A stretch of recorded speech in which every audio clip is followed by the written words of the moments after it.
KPSC ಮೋಸ. ಇಲ್ಲಿದೆ 4 ಪಾಯಿಂಟ್ಗಳು. 1. ಕೆಪಿಎಸ್ಸಿ ಪರೀಕ್ಷೆ ಆತುರವಾಗಿ ಮಾಡಲು ನಿರ್ಧಾರ ಮಾಡಲಾಯಿತು. ಕರ್ನಾಟಕದ ವಿದ್ಯಾರ್ಥಿಗಳು ರಾಜಕೀಯ ನಾಯಕರು ಇದರ ವಿರುದ್ಧ ಧ್ವನಿ ಎತ್ತಿದ್ರು. ಇಲ್ಲೊಂದು ಸ್ಕ್ಯಾಮ್ ಆಗ್ತಿದೆ ಅಂತ ಅನುಮಾನ ವ್ಯಕ್ತಪಡಿಸಿದ್ರು. ಆದ್ರೂ ಕೂಡ ಕೆಪಿಎಸ್ಸಿ ಆತುರವಾಗಿ ಎಕ್ಸಾಮ್ ನಡೆಸುವ ನಿರ್ಧಾರಕ್ಕೆ ಬಂತು. ಯಾವುದೇ ಕ್ಲಾರಿಫಿಕೇಶನ್ ಕೊಡ್ಲಿಲ್ಲ.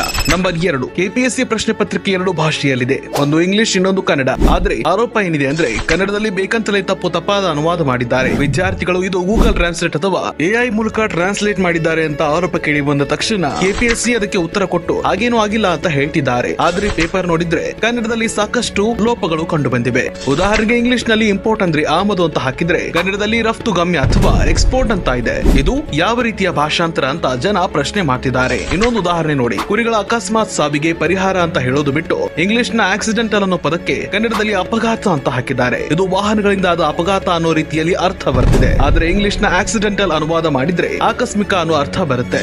3. ಬೇಕಂತಲೇ